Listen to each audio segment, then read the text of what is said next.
A powerful earthquake struck the Indonesian island of Sulawesi on the 28th of September and triggered a terrifying tsunami, leaving behind a trail of destruction.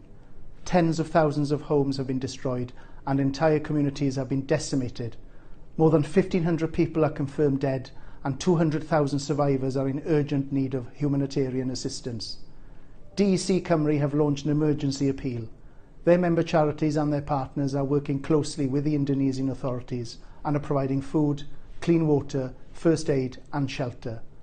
As the full scale of the disaster unfolds, they are ready to do even more, helping devastated communities rebuild their lives. You can make a difference. You can save lives. Please donate at dec.org.uk or text HELPU to 70,000 to donate £5. Every donation will help.